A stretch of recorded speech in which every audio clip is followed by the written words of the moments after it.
Hello and welcome to the Photography and Videography channel. I'm Nigel Cooper and this short video presentation is going to appeal to both photographers and videographers alike because today I'm talking about the Giottos Air Rocket Blower.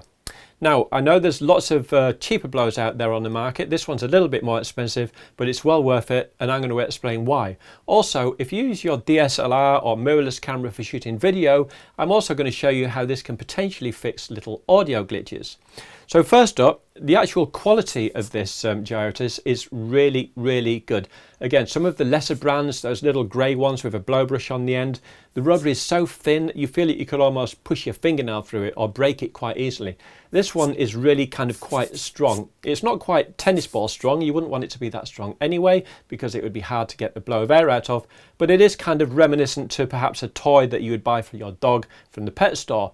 Not that I'd recommend you letting your dog chew on this on the living room carpet for the afternoon, but you get the analogy, I hope.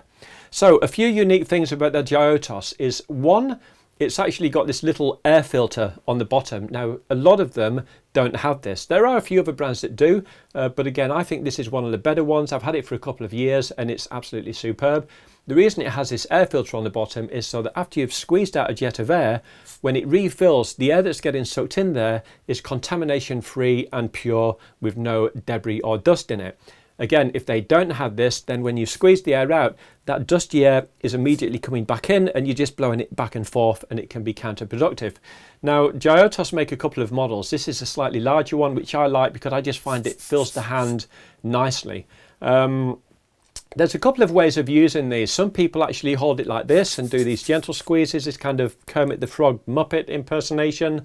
I personally like to put it in the palm of my hand, either facing up like this or down like this, because I find doing this, you've got all four of your fingers and you can get a nice, good, solid, fast jet of air.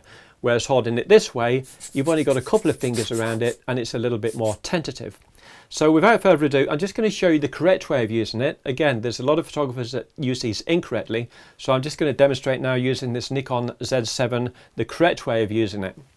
So first off, I'm just going to remove the lens here. Again, it's primarily for cleaning lenses. I wouldn't recommend cleaning sensors with this. It doesn't really do the job that well for sensors. In all honesty, if the built-in sensor cleaner in the camera can't shake off any loose bits of dust, it's highly unlikely this will, although it might perhaps get 10 or 20% of the dust off the sensor that the camera won't, but if it's that stubborn, then it's going to have to be cleaned properly anyway. So with regard to lenses, what I do is, I actually hold the lens upside down. I see a lot of photographers do this, and gravity isn't on their side because when you're blowing it, the dust is just sort of staying there and getting jammed into little threads where the filter goes. So what I do is I start sideways and just blow it off, working around, you know, there's a filter on this lens, but if it didn't have a filter, I'd be working around the edges to try and get any debris out of the filter thread. And then when I finish that, I just hold it upside down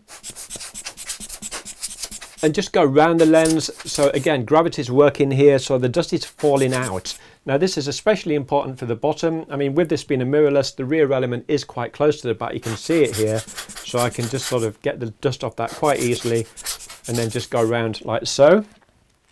With some lenses, the rear element is actually quite far up, especially if it's like a long zoom lens. You know, the rear element can be quite high up inside the lens. So in those instances, you just got to work out how high up that rear element is in the lens. If it's about 2 inches, you can put the nozzle up into the lens half an inch or so and give it a good blast there. But like this one, if it's right at the back, then there's no need. Now, earlier on, when I mentioned about being able to fix potential audio glitches, all cameras have got sockets on them, various inputs for microphones and headphones and the like. So again, what I would do is just with the camera on its side like that, with gravity helping, or upside down, just give a few blasts into the microphone and headphone socket to release it of any bits of grit or debris that might be in there. At the end of the day, we all throw our microphone cables into the camera bag, and the little 3.5mm jack may pick up little bits of dust and debris, and every time you plug it into the camera, they're getting jammed in there. So do that with all the sockets, including the card slots. Again, these are areas in the camera that you can potentially get bits of dust and grit. Finally, the rear viewfinder. On most cameras these are quite small and hard to get to, so again, upside down, you can just give a couple of blows in there into each corner to make sure that you get any bits of dust and debris out of there too. In terms of the cost of this, I'm just going to double check it here on Amazon. It's currently around £12.26, but basically between £10 and £15 is what they come in at. I highly recommend them. The link in the description below is a link to the genuine one. Now, I say genuine because there are some photographic products out there that are prone to being copied on the cheap. SD cards, for example. The Rode Video Micro is another one that's often been imitated and cheaply reproduced. I'm not too sure if this is, but I've heard from a friend of mine, another photographer, that it has been. So the link in the description below is for the genuine one. So click on that and check it out if you're interested.